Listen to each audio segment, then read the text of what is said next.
Hello नमस्कार दोस्तों, मैं मूलचंद प्रजापति एक बार फिर से आप सभी दोस्तों के बीच हाजिर ये कला एवं संस्कृति का पार्ट लेकर। आपने लास्ट टाइम कला एवं संस्कृति की काफी चर्चाएं की थी। कला और संस्कृति में जो अपना टॉपिक चल रहा है वो राजस्थान के प्रमुख संत एवं संप्रदाय या फिर यूं कहूं राजस्थान के प्रमुख धार्मिक जो आंदोलन है, धार्मिक आंदोलनों को लेकर अपनी चर्चाएं चल रही है। इसमें अपन बात कर रहे थे सगुण भक्ति परंपरा की, और सगुण भक्ति परंपरा के जो संत है जिसमें अपन ने गौरीबाई, मीराबाई आदि की बात अपन ने कर ली थी, जिनमें एक संत अपन ने बाकी छोड़ के राणाबाई। और उसके बाद अपन चर्चा कर रहे थे जो प्रमुख संप्रदाय है सगुण भक्ति धारा के, इन संप्रदायों के ऊपर अपन क्या कर रहे थे, चर्चा कर रहे थे। और इन्हीं संप्रदायों की चर्चाओं को आज अपन आगे बढ़ाएंगे। उससे पहले एक छोटी सी रिक्वेस्ट कि अगर आप हमारे इस यूट्यूब प्लेटफॉर्म मिशन उत्कर्ष पे नए हैं तो प्लीज लाइक कीजिएगा, शेयर कीजिएगा, और अगर नए हैं तो सबसे पहले सब्सक्राइब कीजिएगा और बगल में जो बेल आइकन का घंटा है उसको प्रेस करना कदापि ना भूलें। और आपके जो भी डाउट हो, आपके जो भी सुझाव हो, वो कमेंट बॉक्स में कमेंट करके हम तक जरूर पहुंचाइए। हम आपके प्रत्येक डाउट का सॉल्यूशन करेंगे, आपके सुझाव का हम मान करेंगे, सम्मान करेंगे जरूर। लेकिन आपके जो भी सुझाव या फिर जो भी डाउट हो किसी भी प्रकार का इस क्लास को लेकर, वो डाउट आप नो डाउट कमेंट बॉक्स में पूछ सकते हैं और आपके प्रत्येक डाउट का सॉल्यूशन किया जाएगा। ये मैं आपको गारंटी देता हूं, निश्चित रूप से आपका सॉल्यूशन किया जाएगा। अब अपन बात करें आज की इस क्लास का विधिवत रूप से आरंभ करें, उससे पहले एक छोटी सी और जो हमारी तरफ से जो क्लासेस संचालित की जा रही है उनकी आपको जानकारी दे दूं। तो इसी में अपने राजस्थान का इतिहास बाय मूलचंद सर नाम से प्लेलिस्ट आपको मिल जाएगी मिशन उत्कर्ष के प्लेटफॉर्म पर। वहीं राजस्थान के भूगोल की प्लेलिस्ट भी आपको मिल जाएगी, जहां पर भी राजस्थान का भूगोल बाय मूलचंद सर नाम से प्लेलिस्ट आपको मिल जाएगी। वहीं जो हिंदी विषय है, राजस्थान के एसआई एग्जाम को देखते हुए बेहद ही डिमांड पर जो सब्जेक्ट शुरू किया गया है वो है हिंदी विषय। और हिंदी विषय की अगर बात करूं तो बहुत ही डिटेल से, बहुत ही बेसिक से लेकर बहुत ही टॉप लेवल तक पढ़ाया जा रहा है। तो हिंदी विषय की क्लासें भी बाय मूलचंद सर नाम से आपको मिशन उत्कर्ष यूट्यूब प्लेटफॉर्म पर आपको अवेलेबल हो जाएगी। और हो रही है रेगुलरली, आपको एक क्लास प्रोवाइड की जा रही है 1 घंटा की। तो नो टेंशन रहे, बिंदास होकर पढ़ते रहिएगा, निश्चिंत रहिएगा। और इस कोरोना काल का पूरा फायदा उठाइए, लाभ उठाइए। और इस कोरोना काल में जब आप कहीं पर भी बाहर नहीं जा सकते तो घर पे बैठ के शानदार और जबरदस्त तरीके से पढ़ाई कीजिएगा, क्योंकि राजस्थान की जितने भी एग्जाम्स है उन सभी एग्जाम्स की तिथियां आपको पता है बार बार क्या हो रही है, घोषित होती जा रही है। जैसे राजस्थान एसआई की घोषित हो चुकी है तिथि 4 सितंबर, उसी प्रकार राजस्थान के पटवार की बहुत जल्द आपके सामने तिथि घोषित होगी। राजस्थान के फॉरेस्ट गार्ड की बात करूं, वनपाल और वन रक्षक, उनकी भी तिथियां बहुत जल्द घोषित होगी। राजस्थान के हाईकोर्ट एलडीसी वाला जो ग्रुप डी वाला पेपर है उसकी भी बहुत जल्दी तिथियां आपके सामने होगी। तो नो टेंशन रहे, बिंदास रहे, एकदम मस्त होकर आप क्या कीजिएगा, पढ़ाई करते रहिएगा। पढ़ाई करोगे तभी जाके आप क्या लोगे, सिलेक्शन निकाल कर जाओगे। और सिलेक्शन निकालोगे ये मेरी गारंटी है, क्योंकि आपको जो भी मैटर दिया जा रहा है बहुत ही शानदार और सिलेक्टिव मैटर दिया जा रहा है। कहीं पर भी किसी भी उच्च संस्थान से आप कभी भी अगर आपको लगे कि भाई मैटर अच्छा नहीं दिया जा रहा तो कंपैरिजन करके देख लेना किसी भी उच्च संस्थान से जो आपको लगे भाई ये बहुत ज्यादा बढ़िया संस्थान है, उनसे आप एक बार मैटर का कंपैरिजन कीजिएगा। जो देने का फॉर्मेट है उनको देने कोशिश एक बार मिलान कीजिएगा, फिर आपको पता चलेगा कि भाई क्या आपको मैटर दिया जा रहा है और किस टाइप के एग्जाम्स में क्वेश्चन पूछे जा रहे हैं। हकीकत आपको पता चलेगी। जब आप हकीकत से रूबरू होंगे तो निश्चित रूप से आप क्या करोगे, पढ़ाई करोगे। हाँ, हो सकता है अत्याधुनिक जो सुविधाएं हैं जैसे डिजिटल बोर्ड की सुविधा जो है, पीडीएफ की जो सुविधाएं हैं वो हम अभी आपको प्रोवाइड नहीं करवा पा रहे हैं, क्योंकि बहुत जल्द जब परिस्थितियां अपने अभी साथ देगी परिस्थितियां भी, तो निश्चित रूप से वह सारी चीजें ही आपको क्या होगी भाई उपलब्ध होगी। तो बिंदास रहे, मस्त रहे, आप लगातार पढ़ते रहिए। अब अपन आज की इस क्लास का राजस्थान की कला एवं संस्कृति की जो क्लास है इसका विधिवत रूप से आगाज करें। उससे पहले एक छोटा सा जो मोटिवेशनल कोड मैं आपके लिए लेकर आता हूं, वो मोटिवेशनल कोड कि नदियां जब अपना किनारा छोड़ती है, कि नदियां जब अपना किनारा छोड़ देती है तो राह की चट्टानों को भी तोड़ देती है। नदियां जब अपना किनारा छोड़ देती है तो राह की चट्टानों को भी तोड़ देती है। इसी प्रकार अगर मनुष्य की बात करूं, अगर कोई भी छोटी सी बात भी मनुष्य के दिल में चुभ जाए तो निश्चित रूप से मनुष्य अपने रास्तों को मोड़ सकता है, मनुष्य अपने रास्तों को एक नया मोड़ दे सकता है। तो इसी मोटिवेशनल कोड की मैं बात करूं, आपको समझ में आ गया होगा कि यानी कि नदी अगर अपना किनारा भी छोड़ दे तो वो रास्ते में आने वाली बड़ी से बड़ी चट्टान को तोड़ सकती है। तो क्या अगर एक छोटी सी बात अगर आपके दिल में चुभ जाए, जिस दिन कोई छोटी सी बात आपके दिल में चुभ गई, निश्चित रूप से उस दिन आप किसी भी रास्ते को मोड़ सकते हो, अपने जिंदगी के रास्ते को क्या कर सकते हो, मोड़ सकते हो, टर्न दिला सकते हो। तो इसी मोटिवेशनल कोट के साथ मैं आगाज करता हूं आज की क्लास का।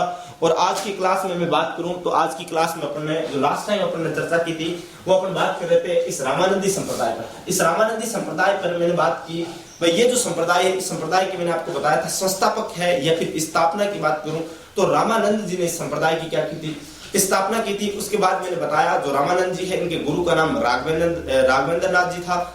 इन्होंने इस संप्रदाय की स्थापना की। फिर मैंने इनका जो उपनाम था रामादि संप्रदाय और एक जो अपन ने बात की थी भाई क्या अन्य जो था रामावत संप्रदाय, ये दो अपन उपनामों की चर्चा कर ली थी। इनके बाद मैंने आपको एक चीज बताई थी प्रधान पीठ। हाँ भाई ये जो रामानंदी संप्रदाय है इसकी प्रधान पीठ की अपन क्या कर रहे थे लास्ट टाइम चर्चा कर रहे थे। और इस प्रधान पीठ की मैं बात करूं तो ये जो प्रधान पीठ है ये है गलता जी में। हाँ भाई कहां पर है, गलता जी में। और गलता जी में इस प्रधान पीठ की स्थापना किसने की थी तो स्थापना करने वाला जो व्यक्ति था वो था कृष्णदास पेहारी। हाँ भाई कौन था, कृष्णदास पेहारी, कृष्णदास पेहारी। अब इस कृष्णदास पेहारी की मैं बात करूं चर्चा करूं तो ये जो कृष्णदास पेहारी का मतलब क्या होता है, यानी कि ये व्यक्ति कभी भी खाना नहीं खाता था, केवल पानी पीकर ही क्या रहा करता था, जिंदा रहता था। केवल पीने योग्य जैसे जूस पी लेता, पानी पी लेता, ये फिर कुछ जैसे कोल्ड ड्रिंक वगैरह। अरे उस समय हो सकता है कोल्ड ड्रिंक चलती थी कि नहीं चलती थी, लेकिन ये केवल पीने पर क्या रहता था, जिंदा रहता था। अब पीने का मतलब कोई और कुछ मत निकाल लेना भाई गुरुजी ये तो शाम टू शाम वो 25 रुपए बड़ा लेकर आते होंगे। अरे ऐसा कुछ नहीं था, संत महात्मा आदमी थे, बहुत अच्छे आदमी थे कृष्णदास पेहारी। तो केवल आहार को ग्रहण नहीं करते, खाना नहीं खाते, पीने पर जिंदा रहते, इसलिए इनको क्या कहा गया, पेहारी कहा गया। अब ये जो गलता जी है, ये गलता जी जो स्थान है ये तो गुरुजी आप ऐसे कहोगे कि गुरुजी ये तो पहले नाथ संप्रदाय की यहाँ पर प्रधान पीठ हुआ करती थी जहाँ के योगी हुआ करते थे चतुरानाथ जी। अब बात करूं ये जो गलता जी है ये पड़ता कहाँ है, ये पड़ता है जयपुर में। हाँ भाई क्या कहाँ पड़ता है, जयपुर में। और जयपुर के जिस समय गलता जी में कृष्णदास पेहारी ने पीठ स्थापित की उस समय जो शासक हुआ करते थे उनका नाम था पृथ्वीराज कछावा। हाँ भाई क्या, पृथ्वीराज कछवा, पृथ्वीराज कछवा इस समय यहाँ पर क्या हुआ करते थे, शासक हुआ करते थे। अब ये जो गलता जी है इस पीठ को स्थापित करने को लेकर बहुत सारी क्या आ रही थी, समस्याएं आ रही थी। भाई कैसे कि ये जो कृष्णदास पेहारी है ये तो कौन से संप्रदाय से बिलोंग करते हैं, ये वैष्णव संप्रदाय से क्या करते हैं, बिलोंग करते हैं वैष्णव संप्रदाय से। अब वैष्णव संप्रदाय से बिलोंग करते हैं और मैं कह रहा हूं कि यहाँ पर गलता जी उसमें पीठ थी किसकी, नाथ संप्रदाय की। हमें किसकी पीठ थी, नाथ संप्रदाय की। और नाथ संप्रदाय के समय यहाँ के जो साधु हुआ करते थे, योगी थे, उनका नाम था चतुरानाथ। हमें क्या नाम था, चतुरानाथ जी। और ये जो आमेर के जो राजा थे, जयपुर के जो राजा थे पृथ्वीराज कछावा, ये जिस संप्रदाय को मानते थे वो संप्रदाय था कौन सा, नाथ संप्रदाय। यानी कि पृथ्वीराज कछावा कौन से संप्रदाय को मान रहे हैं, नाथ संप्रदाय को। अब एक दिन बात की अभी भाई ये कृष्णदास पेहारी घूमते फिरते पहुंच गए यहाँ गलता जी। और इस गलता जी को जब देखा तो इन्होंने विचार किया कि भाई निश्चित रूप से यही वो स्थान है जहां पर मुझे अपने रामानंदी संप्रदाय की क्या स्थापित करनी चाहिए, पीठ स्थापित करनी चाहिए। अब आप बताओ पृथ्वीराज कछावा कौन से संप्रदाय को माना, नाथ संप्रदाय को। क्या पृथ्वीराज कछावा इस रामानंदी संप्रदाय की पीठ को यहाँ स्थापना होने देगा क्या। अब ये नाथ संप्रदाय ये शैव संप्रदाय का हिस्सा है। हमें कौन से संप्रदाय का, शैव संप्रदाय का। और इधर ये रामानंदी संप्रदाय कौन से संप्रदाय का है, वैष्णव संप्रदाय का हिस्सा है। अब एक बात तो वैष्णव संप्रदाय जिसमें विष्णु की पूजा की जाती है और शैव संप्रदाय जहां शिव की पूजा की जाती है, दोनों ही क्या पड़ जाते हैं, विपरीत संप्रदाय है। तो क्या यहाँ पर स्थापना होने देंगे क्या पृथ्वीराज कछावा, नहीं होने देंगे। लेकिन फिर भी कृष्णदास पेहारी जाते हैं किसके पास, पृथ्वीराज कछावा के पास जाते हैं कृष्णदास पेहारी जी और कहते हैं कि मुझे आपके जयपुर राज्य में अपने जो मेरा जो संप्रदाय है यानी कि रामानंदी जो संप्रदाय है इसका प्रचार प्रसार करने दीजिएगा। तो पृथ्वीराज कछावा ने कहा भाई बेझिझक होकर प्रचार प्रसार कीजिएगा। लेकिन इन्होंने कहा प्रचार प्रसार तभी करूं जब मुझे गलता जी में क्या करने दी जाए, पीठ स्थापित करने दी जाए। अब गलता जी में पीठ स्थापित करने की जैसे ही बात की पृथ्वीराज कछावा क्या कहेगा, सॉरी कृष्णदास पेहारी जी, मैं ऐसा नहीं कर सकता क्योंकि गलता जी हमारे लिए बेहद ही क्या महत्वपूर्ण स्थान है, धार्मिक दृष्टि से क्या है, महत्वपूर्ण स्थल है। हमें कैसा, धार्मिक दृष्टि से महत्वपूर्ण स्थल है। यहाँ पर लोगों का आना जाना क्या रहता है, लगा रहता है। और जब लोगों का आना जाना लगा रहता है तो मैं इस स्थान को आपको नहीं दे सकता। और दूसरी बात, यहाँ तो मेरे नाथ संप्रदाय, मेरे गुरु जी की क्या है, प्रधान पीठ है चतुरानाथ जी की, यानी कि पृथ्वीराज कछावा के गुरु थे कौन है, चतुरानाथ। अब चतुरानाथ की यहाँ प्रधान पीठ है तो मैं आपको ऐसा स्थान तो कदापि नहीं दे सकता। इसके लिए आपसे हाथ जोड़ के क्या चाहता हूँ, माफी चाहता हूँ। पृथ्वीराज कछावा ने साफ साफ क्या कर दिया, मना कर दिया। लेकिन कृष्णदास पेहारी मानने वालों में से है क्या, नहीं मानेंगे। अब एक छोटी सी बात और याद रखना, इसी को क्या कहते हैं, गलता जी को मंकी वैली कहते हैं। अब क्या कहते हैं, मंकी वैली कहते हैं। मंकी वैली यानी कि बंदरों की घाटी के नाम से जाना जाता है, क्योंकि यहाँ पर इस गलताजी में काले मुंह के क्या रहते हैं, बहुत ज्यादा बंदर रहते हैं। काले मुंह के बंदर पाए जाने के कारण इसको किस नाम से जाना जाता है भाई, मंकी वैली के नाम से, या बंदरों की घाटी के नाम से जाना जाता है। जैसे भारत में केरल में जो साइलेंट वैली है, उसी प्रकार यहाँ इसको किस नाम से जाना, मंकी वैली के नाम से जाना। तो अब कृष्णदास पेहारी जब मानेंगे नहीं, तो कृष्णदास पेहारी पृथ्वीराज कछावा को चैलेंज करते हैं। क्या चैलेंज करते हैं कि अगर आप मुझे गलताजी में पीठ स्थापित नहीं करने दे रहे, कोई बात नहीं, मत करने दो, लेकिन एक शर्त है मेरी। बोले क्या शर्त है? बोले शर्त यह है कि आप मेरे साथ अपने गुरु चतुरानाथ की क्या करवा दो, शास्त्रार्थ युद्ध करवा दो, शास्त्रों का क्या करवा दो, युद्ध करवा दो। अरे शस्त्रों की बात नहीं कर रहा, मैं बात कर रहा हूं शास्त्रों की। हाँ, शास्त्रों की बात कर रहा हूं। शास्त्रों को लेकर क्या हो जाए, आपके गुरु और मेरे बीच क्या हो जाए, एक भयंकर क्या हो जाए, शास्त्रों को लेकर युद्ध, यानी कि ज्ञान का युद्ध। जो इस ज्ञान में जीत जाएगा वही इस गलताजी में क्या करेगा, पीठ स्थापित करेगा। अब जब पृथ्वीराज कछावा के गुरु को ललकारा गया, तो पृथ्वीराज कछावा ने कह दिया भाई ठीक है, अगर आप मेरे गुरु को ललकार रहे हो तो ठीक है, मैं मानता हूं, आप क्या कीजिए, शास्त्रों का युद्ध कीजिए, आप मेरे गुरु चतुरानाथ को कभी भी नहीं हरा सकते। ऐसी बात कहता है पृथ्वीराज कछावा। लेकिन होता क्या है, लेकिन जब शास्त्रार्थ युद्ध होता है चतुरानाथ और कृष्णदास पेहारी के मध्य, तो इस युद्ध में होता क्या है, चतुरानाथ जी हार जाते हैं। क्या होता भाई, चतुरानाथ जी हार जाते हैं। अब शर्त के मुताबिक होना क्या था कि भाई जो भी शास्त्रों के युद्ध में हारेगा वो अपने यहाँ से बोरिया बिस्तर पैक करेगा और अपने दिशा की ओर क्या होगा भाई, रवाना होगा। ऐसा ही हुआ। चतुरानाथ जी जब शास्त्रार्थ युद्ध में हार जाते हैं तो यहाँ से गलताजी को छोड़कर चले जाते हैं और यहाँ गलताजी पर पीठ स्थापित कर देते हैं। कौन है, कृष्णदास पेहारी जी, यानी कि शास्त्रार्थ युद्ध को जीत करे गलताजी में पीठ स्थापित करते हैं कौन, कृष्णदास पेहारी जी। तो अब इसी चीजों को अपन क्या कर लेते हैं भाई, अपनी लैंग्वेज में लिख लेते हैं। तो लैंग्वेज में लिखूं इससे पहले एक थोड़ी सी चीज आप ऐसे कैसे नोट कर लेना भाई, जैसे मैंने यहाँ बहुत सारे डायग्राम नोट कर दिए हैं, तो आप सीधा सीधा एक दो चीज नोट कर सकते हो। जैसे हाँ, वैसे तो आपने नोट कर रखा होगा, लेकिन फिर भी नहीं नोट किया है आपने प्रधान पीठ के बारे में, तो एक छोटी सी चीज आप नोट कर लेना भाई, किस हिसाब से नोट करोगे। जैसे प्रधान पीठ की बात करूं, यहाँ आप लिखना प्रधान पीठ, और इस प्रधान पीठ के सामने आप लिख देना प्रधान पीठ कहाँ है, गलताजी में। हाँ भाई, कहाँ है, गलताजी। और गलताजी कहाँ पड़ता है, जयपुर में। कहाँ पड़ता है, जयपुर में। और इस गलताजी को गालो ऋषि की तपोभूमि भी माना जाता है, इसीलिए इसको धार्मिक दृष्टि से महत्वपूर्ण स्थान माना जाता है। अब गलताजी की अपन बात कर ली, अब इस प्रधान पीठ की बात करो, इसकी आप लिखना स्थापना। अब स्थापना किसने की थी, इस गलताजी की पीठ की स्थापना की बात करूं तो आप लिखना कृष्णदास पेहारी। हमें क्या लिखना, कृष्णदास पेहारी। कृष्णदास पेहारी स्थापना कर दी। अब इसी गलताजी के बारे में एक फैक्ट और लिख लेना, इसको बंदरों की घाटी के नाम से जाना जाता है। हमें किसको, बंदरों की घाटी कहा जाता है, किसको, गलताजी को। बंदरों की घाटी, बंदरों की घाटी, या फिर आप कोष्टक में इसी को लिख सकते हो मंकी वैली। हमें क्या लिख सकते हो, मंकी वैली लिख सकते हो, MONKE, मंकी WALLY। हाँ, मंकी वैली, मंकी वैली या फिर बंदरों की घाटी, क्योंकि यहाँ पर काले मुख के बहुत ज्यादा क्या पाए जाते हैं, बंदर पाए जाते हैं, इसलिए इसको किस नाम से जाना जाता है भाई, मंकी वैली के नाम से जाना जाता है। तो यहां तक आपने नोट कर लिया। तो अब आगे जो चीजें मैंने आपको कहानी के माध्यम से बताई थी, उसको है जैसे आप क्या कर लेना, एक बार नोट करवा देता हूं आपको। तो पहले यहां तक नोट करो, फिर अपन आगे चर्चा करते हैं भाई।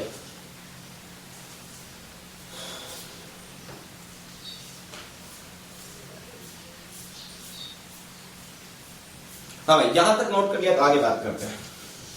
आगे बात करो, जो चीजें मैंने आपको कहानी के माध्यम से समझा दी, उन्हीं चीजों को आपको क्या करना है, नोट करना है। तो पहला पॉइंट है वो आपको जो नोट करना है वो क्या है, जो कृष्णदास पेहारी ने आमेर शासक पृथ्वीराज जो कछावा है उनके काल में नाथ संप्रदाय के योगी चतुरानाथ को पराजित करके गलताजी में अपने क्या किया, रामानंदी संप्रदाय के प्रधान पीठ की स्थापना की। तो आप लिख सकते हो पहली लाइन क्या लिखोगे, कृष्णदास पेहारी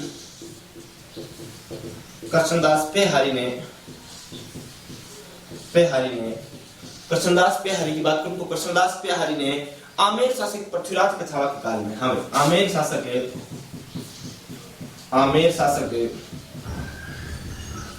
पृथ्वीराज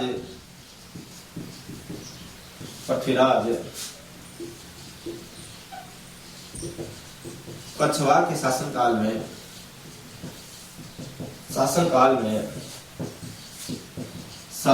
में नाथ नाथ संप्रदाय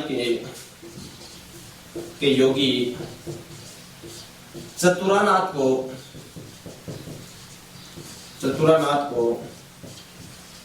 शास्त्र युद्ध में पराजित करके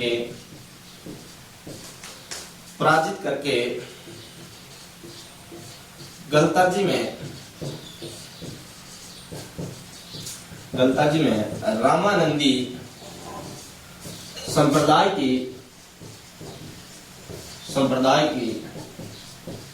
प्रधान पीठ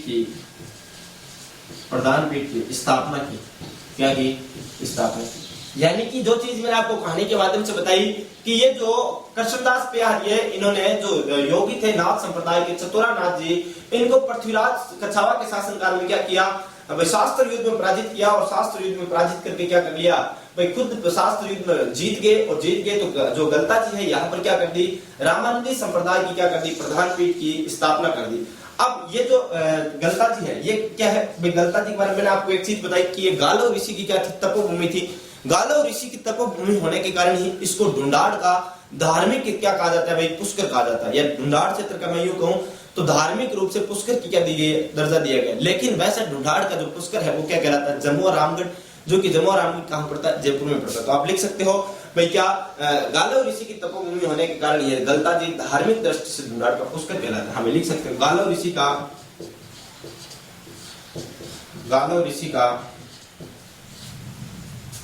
गालो ऋषि का जो केंद्र होने की वजह से अपन बात कह सकता हूं भाई, गालो ऋषि की तपोभूमि होने के कारण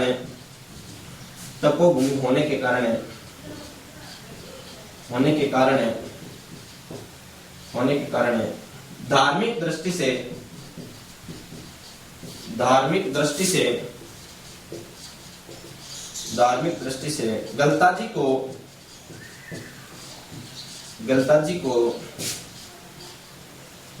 ढूंढाड़ का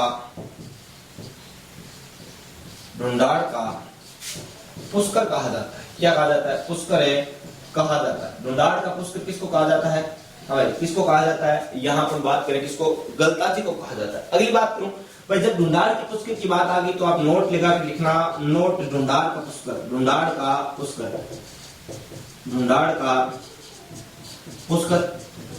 अब ढूंढाड़ का पुष्कर किसको कहा जाता है, जम्मू रामगढ़ को। और जम्मू रामगढ़ भी कहां पड़ता है, जयपुर में, जहां पर जमुआई माता का क्या है, मंदिर है। अब मैं बात करूं अब पुष्कर की संज्ञा क्यों दी जाती है, यानी कि यहाँ तो धार्मिक दृष्टि से, अब आप सबको पता है भाई पुष्कर अजमेर में पड़ता है, उसकी धार्मिक दृष्टि से क्या महत्व रखता है। जो पुष्कर झील है उसकी वजह से वहां पर धार्मिक बहुत जो महत्व है, उस महत्व को देखते हुए इसको क्या कहा गया, धार्मिक दृष्टि से क्या कहा गया, पुष्कर कहा गया। लेकिन जम्मू और रामगढ़ को पुष्कर की उपमा क्यों दी गई, पुष्कर क्यों प्रसिद्ध है, क्योंकि पुष्कर में चैती गुलाब की क्या की जाती है, खेती की जाती है। और वही चैती गुलाब की खेती कहां की जाती थी, जम्मू और रामगढ़ में की जाती थी, इसलिए इसको क्या कहा जाता है, ढूंढाड़ का पुष्कर कहा जाता है। तो यहां तक एक बार आप नोट कर लीजिएगा।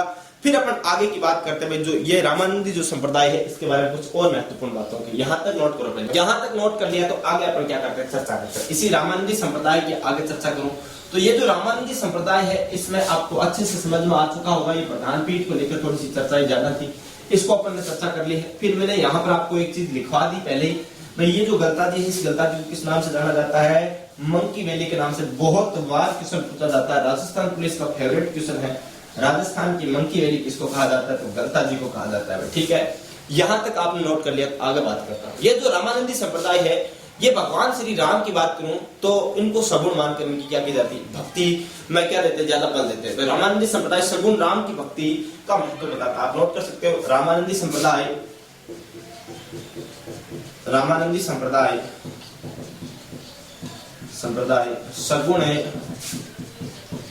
सगुण राम की भक्ति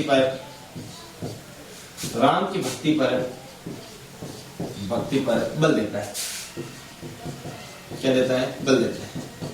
हमें रामानंदी संप्रदाय के लोग क्या कहते हैं कि आप भगवान श्री राम की पूजा कीजिए, वही सृष्टि के पालनहार है, वही सृष्टि के क्या है निर्माण करता है, वही सृष्टि के क्या है सब कुछ है, भगवान श्री राम को ही सब कुछ मानकर क्या की जाती है इसमें पूजा की जाती है। तो आप सभी भी भगवान श्री राम को ही सब कुछ मानकर क्या करें पूजा करें। ऐसा मानना है कौन से संप्रदाय का? रामानंदी संप्रदाय का। और रामानंदी संप्रदाय के जो लोग हैं ये आपको पता है कौन सी भक्ति परंपरा के? सगुण भक्ति परंपरा। और सगुण भक्ति परंपरा यानी कि जहां पर मूर्ति पूजा की जाती है या फिर भगवान को खुश करने के लिए गुणों का क्या किया जाता है साथ लिया जाता है। गुणों का मतलब होता है भजन कीर्तन संध्या शाम, जो आप कहते हो ना डांस, ये सभी चीजें जो है आप क्या करते हो, मूर्ति पूजा अगर आप करते हो, अगरबत्ती अगर आप करते हो, धूप बत्ती अगर आप करते हो, आप अगर भगवान को खुश करने के लिए संगीत के साधनों का प्रयोग करते हो, आप अगर भगवान को खुश करने के लिए नृत्य का प्रयोग करते हो, तो ये सभी चीजें किस में आती है? सगुण भक्ति धारा परंपरा के अंतर्गत आती है। और सगुण भक्ति परंपरा की मैं यूं बात करूं तो इस रामानंदी संप्रदाय में स्पेशली भगवान श्री राम की भक्ति पर क्या दे रखा है? बल दे रखा है। अब इसमें जो इसके साधु हैं, इन साधुओं को क्या कहा जाता है भाई? इनके जो साधु है यानी कि रामानंदी संप्रदाय के जो साधु है इनको किस नाम से जाना जाता है? तो इनके साधु को रामावत कहा जाता है। हाँ भाई, क्या कहा जाता है? रामावत कहा जाता है। क्या कहा जाता है? रामावत। और इनका जो मंदिर का प्रवेश द्वार होता है, मुख्य जो द्वार होता है, मंदिर जो होता है, इसको अपन लिख सकते हो भाई, इसके मंदिर को क्या कहा जाता है? तो इनके मंदिर को हड़ू द्वारा कहा जाता है। हमें क्या कहा जाता है? हड़ू द्वारा कहा जाता है। क्या कहा जाता है? हड़ू द्वारा। साधुओं को रामावत कहा जाता, मंदिर को हड़ू द्वारा कहा जाता, वहीं उपदेश को वाचनसार कहा जाता। हाँ भाई, क्या कहा जाता? उपदेश को, इनके रामानंदी संप्रदाय में जो उपदेश दिए जाते हैं उनको वाचनसार कहा जाता है। हाँ भाई, क्या कहा जाता है? वाचनसार कहा जाता है। तीन चीजें महत्वपूर्ण। नंबर एक, साधुओं को रामावत, मंदिर को हड़ू द्वारा, उपदेश को वाचनसार के नाम से जाना जाता है। अगली महत्वपूर्ण बात कि इस संप्रदाय को राजस्थान से बाहर है श्री संप्रदाय भी कहा जाता है। हाँ भाई, यही इसी रामानंदी संप्रदाय को मैंने पहले बताया भाई, इसको रामावत संप्रदाय भी कहा जाता है, रामादि संप्रदाय भी कहा जाता है, लेकिन ये केवल राजस्थान में। लेकिन बात करूं राजस्थान से बाहर इस संप्रदाय को किस नाम से जाना जाता है? तो राजस्थान से बाहर इसको श्री संप्रदाय के नाम से जाना जाता है। तो नोट करके लिख सकते हो, रामानंदी संप्रदाय को, हाँ भाई, रामानंदी संप्रदाय को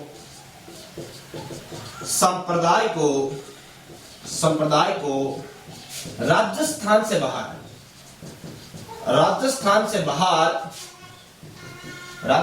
से बाहर श्री संप्रदाय के नाम से जाना जाता है। हमें श्री संप्रदाय के नाम से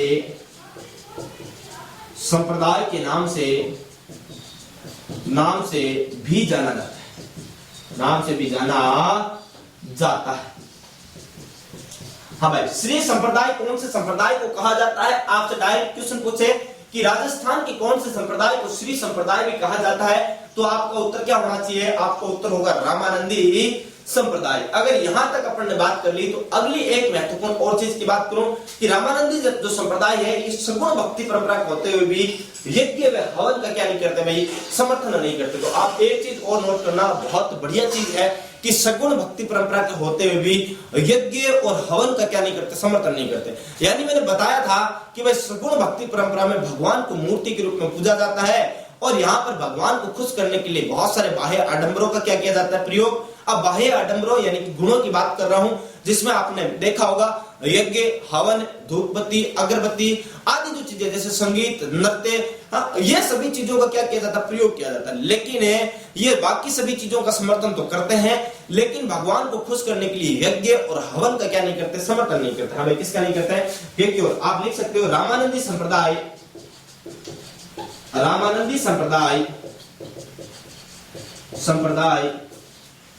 सगुण भक्ति परंपरा का संप्रदाय होते हुए भी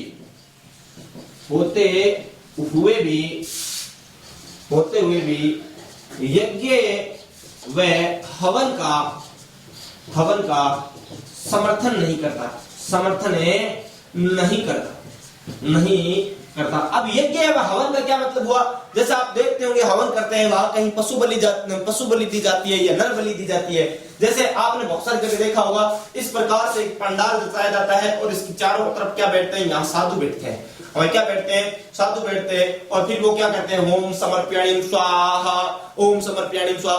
अरे यानी कि ये इस प्रकार भगवान को खुश करने का क्या होता है, आडंबर होता है, दिखावा जो किया जाता है वो नाम मात्र का दिखावा और कुछ भी नहीं होता। यानी कि भगवान को खुश करने के लिए जो बाह्य आडंबर यानी यज्ञ और हवन जैसे, या बीच में अग्नि जलाकर जो हवन किया जाता है, और फिर भगवान को अलग अलग क्या दी जाते हैं, प्रत्येक चीज क्या की जाती है, समर्पण की जाती है, जिसमें हो सकता है बहुत सारी जगह क्या दी जाती हो, पशु बलि दी जाती हो, कई जगह आपको पता होगा नर बलि भी दी जाती है।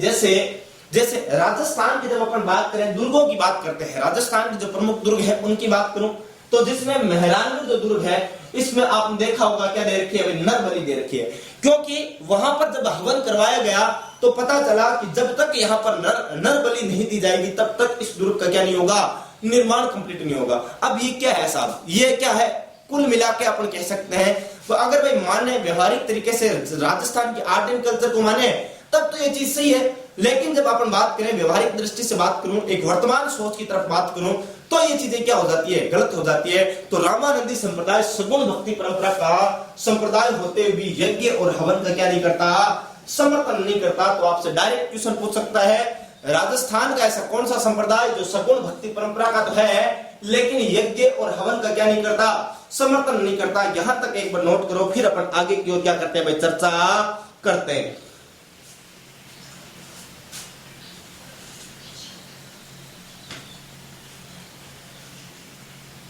अब जहां तक आपने नोट कर लिया तो आगे अपन चर्चा करते हैं इसी संप्रदाय की, थोड़ी बहुत और चर्चाएं कर लेते हैं, फिर अपन रामानंदी संप्रदाय की क्या हो जाएगी अपनी चर्चा आज के लिए कंप्लीट कर लेंगे। फिर अपन आज एक संप्रदाय और पढ़ेंगे, छोटा सा संप्रदाय, गौड़ीय संप्रदाय।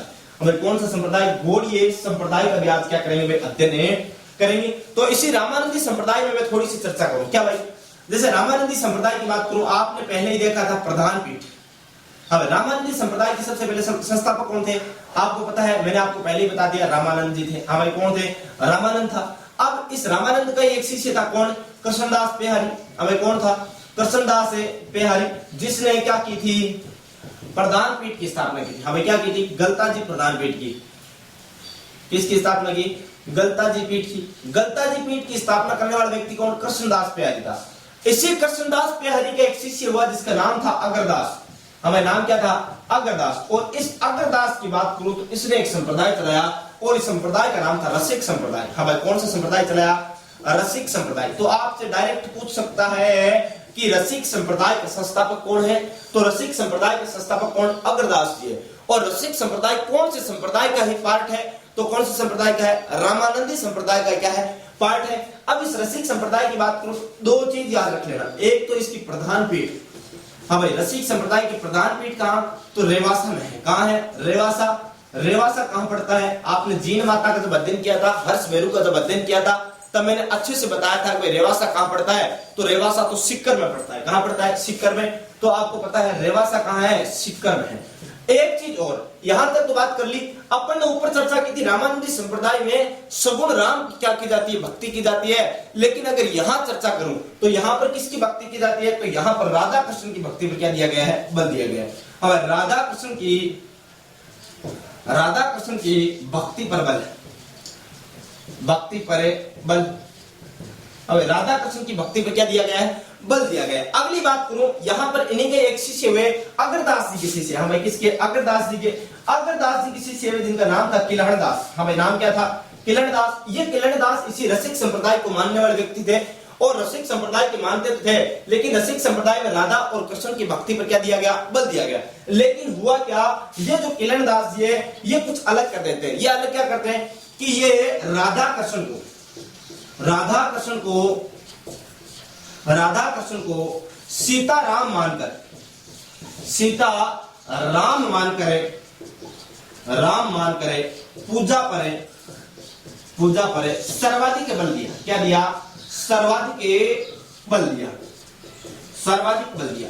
यानी कि मैं यूं चर्चा करूं कि भाई ये जो कृष्णदास जी है, ये जो किलहणदास जी है, ये किलहणदास जी क्या कहते हैं कि ये कहते हैं कि आप ठीक है रसिक संप्रदाय वालों, आप राधा कृष्ण की पूजा करो, मुझे कोई एलर्जी नहीं, बहुत अच्छी बात है कि आप राधा और कृष्ण जी की क्या कर रहे हो, पूजा कर रहे हो। लेकिन आपको राधा कृष्ण की पूजा क्या मानकर करनी पड़ेगी? सीता और राम मानकर पूजा करनी पड़ेगी। क्या मानकर? भाई सीता और राम। राधा को तो सीता मानना पड़ेगा, कृष्ण को राम मानना पड़ेगा, और राधा और कृष्ण को बात करूं सीता और राम मानकर पूजा करनी पड़ेगी। क्यों करनी पड़ेगी? क्योंकि आप संप्रदाय किससे बिलोंग करते हो? रामानंदी संप्रदाय से। और रामानंदी संप्रदाय में सगुण भक्ति परंपरा का संप्रदाय है, जिसमें भगवान श्री राम की पूजा पर क्या दिया जाता है? विशेष बल दिया जाता है। इसलिए आपको यहाँ पर राधा कृष्ण को सीता राम मानकर क्या करनी पड़ेगी? पूजा करनी पड़ेगी। यहाँ अपना रामानंदी संप्रदाय क्या हो जाता है भाई?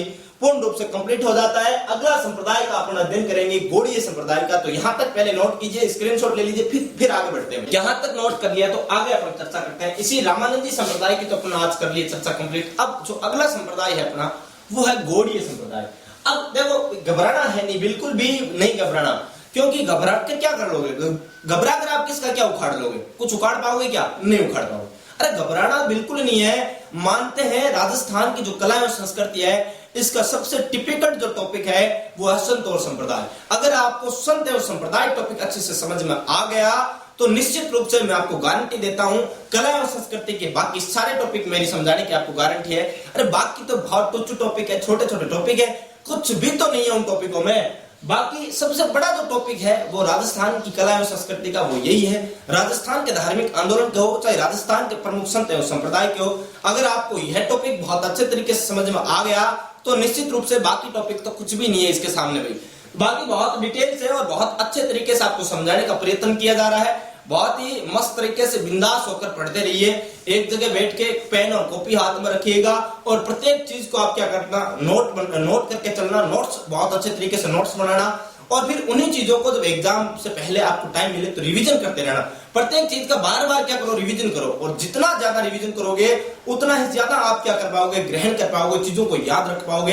तो नो टेंशन, बिंदास रहें। आप क्या करें भाई, पहले तो इन चीजों पर ध्यान दें। आगे रामानंदी संप्रदाय की मैंने आपको बता दी, वे संस्थापक है रामानंद जी। इनकी जो प्रधान पीठ गलता जी में, जिसकी स्थापना कृष्णदास प्यारी द्वारा, अगरदास जी की बात की, रसिक संप्रदाय की स्थापना की, जिसमें राधा कृष्ण की भक्ति पर क्या दिया गया, बल दिया गया। वहीं जो किलहड़दास जी वो कहते हैं कि राधा कृष्ण को भगवान राम है और राधा को सीता और कृष्ण को राम मानकर क्या की जानी चाहिए, आपको भक्ति करनी चाहिए। ऐसा संप्रदाय था अपना कौन सा, रामानंदी संप्रदाय। अगला संप्रदाय है जो महत्वपूर्ण संप्रदाय अपना कौन सा, गौड़ीय संप्रदाय। हमें कौन सा, गौड़ीय संप्रदाय। गौड़ीय संप्रदाय। अब इस गौड़ीय संप्रदाय की अपन क्या कर लेते हैं, एक बार चर्चा कर लेते हैं। वैष्णव संप्रदाय की बात कर रहे हैं और इस वैष्णव संप्रदाय में अपन बात कर रहे हैं कौन से संप्रदाय की, गौड़ीय संप्रदाय की। उसके बाद अपन बात करेंगे वल्लभ संप्रदाय की।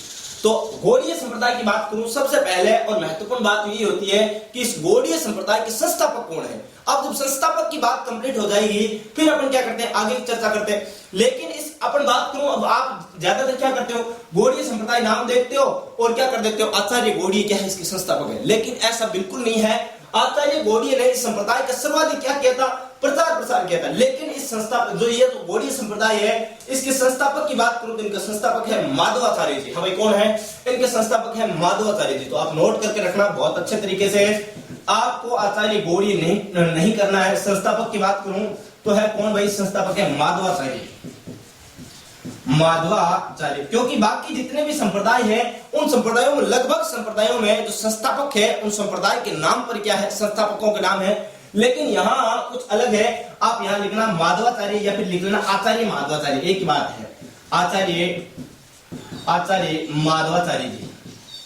अब माधवाचार्य, इनके नाम के पीछे क्या लग रहा है, आचार्य लग रहा है। पहले भी क्या लगा दिया, आचार्य लगा दिया। इन्होंने क्या की, इस संप्रदाय की, गौड़ीय संप्रदाय की क्या कर दी, स्थापना कर दी। अब हो सकता है मान लो किसी घर का कोई व्यक्ति निर्माण कर रहा है, हाँ, निर्माण करते ही उस व्यक्ति की क्या हो जाए, साहब मृत्यु हो जाए, तो उस घर में रहने वाले क्या होंगे, कोई और ही होंगे। यानी उस घर में गृह प्रवेश करने वाले क्या होंगे, कोई और ही होंगे।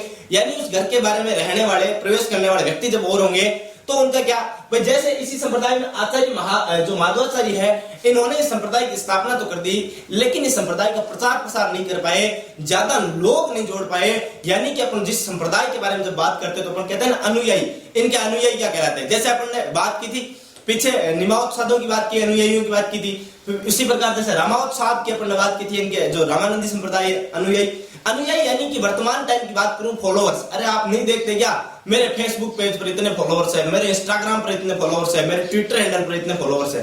अरे उस समय के उस समय जब हैंडल हुआ नहीं करते थे, अरे भाई जब इंस्टाग्राम फेसबुक ट्विटर उस समय थे ही नहीं, तो उस समय लोग क्या करते, संप्रदाय बनाते और संप्रदाय में अपने क्या बनाते, अनुयायी यानी फॉलोअर्स जोड़ते। उस समय फॉलोअर्स क्या होते थे, संप्रदायों के क्या होते, फॉलोअर्स होते थे। तो इनके जो फॉलोअर्स थे वो ये ज्यादा नहीं बना पाए, तो ज्यादा जो सर्वाधिक फॉलोअर्स बनाने वाला व्यक्ति था वो था आचार्य गोड़िये। तो यहाँ बात करूं आचार्य माधवाचार्य की, एक बात याद रखना, इनका जो ग्रंथ है, इस ग्रंथ का नाम आप जरूर याद रखना। मैं आचार्य जो माधवाचार्य है, इन्होंने ग्रंथ लिखा पूर्ण प्रज्ञ भाष्य। हाँ भाई, क्या ग्रंथ लिखा, पूर्ण प्रज्ञ भाष्य। एक ग्रंथ लिखा पूर्ण प्रज्ञ भाष्य। इस ग्रंथ का नाम रख दिया किसने, आचार्य माधवाचार्य ने। एक ही ग्रंथ लिखा और ज्यादा कुछ याद नहीं रखना। अगली जो महत्वपूर्ण बात क्या कि इस संप्रदाय का सर्वाधिक प्रचार प्रसार किसने किया। हमें क्या नाम, क्या बात करूं, प्रचार प्रसार। इस संप्रदाय का सर्वाधिक जो प्रचार प्रसार करने वाला व्यक्ति था, उस व्यक्ति का नाम था आचार्य गोड़िये। हाँ भाई, क्या नाम था, आचार्य गोड़िये। आचार्य गोड़िये, या फिर इसी आचार्य गोड़िये को अपन बात करूं तो इन्हीं को चैतन्य महाप्रभु कहा जाता है। हाँ भाई, क्या कहा जाता, इन्हीं को चैतन्य महाप्रभु कहा जाता। इन्हीं की बात करूं, इन्हीं को गौरांग महाप्रभु कहा जाता है। हाँ भाई, क्या कहा जाता, इन्हीं को गौरांग महाप्रभु कहा जाता है। यानी कि इसी आचार्य गोड़िये के नाम है चैतन्य महाप्रभु, इन्हीं को गौरांग महाप्रभु कहा जा सकता है। आपसे डायरेक्ट क्वेश्चन पूछा जा सकता है कि चैतन्य महाप्रभु कौन से संप्रदाय में सर्वाधिक प्रचार प्रसार करने वाले व्यक्ति थे, तो वह है गोड़िये संप्रदाय। या फिर एक गौरांग महाप्रभु सर्वाधिक प्रचार प्रसार करने वाले संप्रदाय से बिलोंग करते हैं, वो कौन से संप्रदाय से बिलोंग करते हैं, तो वो है अपना गोड़िये संप्रदाय। यहां तक अपन ने चर्चा कर ली। अगली बात करूं, ये जो मंदिर है, ये जो संप्रदाय है गोड़िये संप्रदाय, इसकी प्रधान पीठ कहां है। प्रधान पीठ की महत्वपूर्ण चर्चा हमेशा रहती है। तो इस प्रधान पीठ की जब मैं चर्चा करूं तो इस संप्रदाय की जो प्रधान पीठ है, वो प्रधान पीठ है आपका जाना माना मंदिर, सबसे फेवरेट मंदिर, गोविंद देव जी का मंदिर, जो कि जयपुर में पड़ता है। हमें कहां पड़ता है, सिटी पैलेस जयपुर में पड़ता है। तो प्रधान पीठ पड़ता है कहां पर, गोविंद देव जी का मंदिर, गोविंद देव जी मंदिर। और गोविंद देव जी मंदिर कहां पड़ता है, गोविंद देव जी मंदिर तो कहां पड़ता है, हमें गोविंद देव जी मंदिर कहां पड़ता है, जयपुर में। और जयपुर में भी कहां पर, सिटी पैलेस में पड़ता है। अब सिटी पैलेस में पड़ता है। अब कहा जाता है ये जो मंदिर है, इस मंदिर का जो सभा स्थल है, यानी जो प्रार्थना स्थल है, वो विश्व का सबसे बड़ा क्या प्रार्थना स्थल है। अब क्या प्रार्थना स्थल, यानी कि क्या कहा जाता है, बिना खंभों पर टिका हुआ प्रार्थना स्थल है। यानी कि यहाँ पर कोई भी खंभा नहीं है इस प्रार्थना स्थल में, सीधा हवा में टिका हुआ प्रार्थना स्थल है। यहाँ का जो मंदिर का प्रांगण है उसकी बात करता हूँ। तो यहां तक अपन ने चर्चा कर ली। अब अगली बात करूं, ये जो आचार्य गोड़िये है, इन आचार्य गोड़िये की बात करूं। भाई आचार्य जो गोड़िये है, इनका बचपन का नाम क्या था, इनका बचपन का नाम था निमाई पंडित। हमें नाम क्या था, निमाई पंडित। और भी एक दो चर्चा और करो तो निमाई पंडित के अलावा ये जो आधुनिक वैष्णववाद की क्या कहा जाता है, इनको जनक कहा जाता है। तो आचार्य गोड़िये की बात कर लेते हैं यहीं पर। हमें आचार्य गोड़िये थोड़ी पहले बात कर लेते, कोई दिक्कत नहीं होगी। हमें कोई बात नहीं। आचार्य गोड़िये, इनके बचपन का नाम, पहली बात तो आपको याद रखनी है, क्या नाम, बचपन का नाम। बचपन का नाम तो इनका था निमाई पंडित। हमें क्या नाम था, निमाई पंडित। बचपन का नाम है निमाई पंडित। निमाई पंडित के बाद आपको एक चीज और ध्यान में रखनी है। वो क्या ध्यान में रखनी है कि ये जो आचार्य गोड़िये है, आचार्य गोड़िये आधुनिक वैष्णववाद के क्या कहा जाता है, इनको जनक कहा जाता है। आचार्य गोड़िये को, या फिर यूं लिख सकते हो, इनको आधुनिक वैष्णववाद का जनक कहा जाता है। हमें क्या कहा जाता है, वैष्णववाद का जनक कहा जाता है। जनक कहा जाता है, जनक कहा जाता है। यहां तक अगर आपने नोट कर लिया, यहां तक पहले एक बार नोट कर लो, फिर अपन आगे बात करते हैं। ये जो गोड़िये संप्रदाय है, इसकी जो अन्य पीठ है वो कहां पर है, और फिर अपन गोड़िये संप्रदाय को क्या कर लेंगे, कंप्लीट कर लेंगे। भाई एक बार नोट करो, फिर अपन आगे चर्चा करते हैं। और यहां तक नोट कर लिया तो आगे चर्चा करते हैं अपन इसी गोड़िये संप्रदाय की जो अन्य पीठ है। हमें अन्य पीठों की अपन क्या करते हैं, चर्चा। हमें ध्यान रखना, आचार्य माधवाचार्य इनके क्या है, संस्थापक है। आचार्य गोड़िये यानी चैतन्य महाप्रभु जिनको अपन कहते हैं, या फिर गौरांग महाप्रभु जिनको कहते हैं, वो इनके क्या सर्वाधिक प्रचार प्रसार करने वाले। और गोड़िये संप्रदाय की जो सबसे प्रधान पीठ है वो गोविंद देव जी मंदिर है। और गोविंद देव जी मंदिर की बात करूं तो गोविंद देव जी मंदिर कहां पर है, जयपुर में है। और बिना खंभों वाला सबसे बड़ा, विश्व का सबसे बड़ा जो प्रार्थना स्थल अपन कह सकते हैं, प्रांगण मंदिर प्रांगण है, वो कौन से मंदिर का, वो गोविंद देव जी मंदिर का है। अब अपन बात करें इसी गोड़िये संप्रदाय की अन्य पीठें। हमें किसकी बात कर रहा हूं, अन्य पीठें और कहां है। अन्य पीठों की बात करूं तो अन्य पीठों में आपको 4 पीठ याद रखने, और कितनी याद रखनी भाई, 4 अन्य पीठ और याद रखनी है। एक बार मार्कर चेंज कर लेते हैं। अब ये 4 पीठ कौन कौन से है, जिसमें मैं बात करूं, नंबर 1 तो है राधा दामोदर मंदिर। अब कौन सा, राधा दामोदर मंदिर। राधा दामोदर मंदिर, ये राधा दामोदर मंदिर कहाँ है, ये मंदिर है जयपुर में। हाँ भाई कहाँ है, राधा दामोदर मंदिर कहाँ है, जयपुर में है। वहीं अगर अगला जो मंदिर है वो बात गोपीनाथ मंदिर, ये भी जयपुर में है, और राधा विनोद मंदिर ये भी जयपुर में है। हाँ भाई नंबर 2 राधा विनोद मंदिर, कौन सा, राधा विनोद मंदिर, विनोद मंदिर। और राधा विनोद मंदिर भी कहाँ है भाई, राधा विनोद मंदिर भी कहाँ, जयपुर में है। और नंबर 3 मंदिर की बात करूं तो नंबर 3 मंदिर है जो अपना, और मार्कर कहाँ गया, मार्कर, हाँ राधा विनोद मंदिर भी जयपुर में। और नंबर 3 की बात करूं तो गोपीनाथ मंदिर है। हमें कौन सा, गोपीनाथ मंदिर। और गोपीनाथ मंदिर भी कहाँ, तो गोपीनाथ मंदिर भी आपका कहाँ, जयपुर। 3 अन्य पीठ तो हो गई। चौथी पीठ है वो क्या है भाई, मदन मोहन जी मंदिर। हमें कौन सा, मदन मोहन जी मंदिर, मदन मोहन जी मंदिर। और ये जो मदन मोहन जी मंदिर है ये कहाँ पड़ता है, ये पड़ता है जिला करौली में। हाँ भाई कहाँ पड़ता, मदन मोहन जी मंदिर तो पड़ता है जिला करौली में। ये आपको 4 पीठें और याद रखनी है, और आप पहले स्क्रीनशॉट ले लीजिए, फिर थोड़ी सी चर्चा और करते हैं भाई।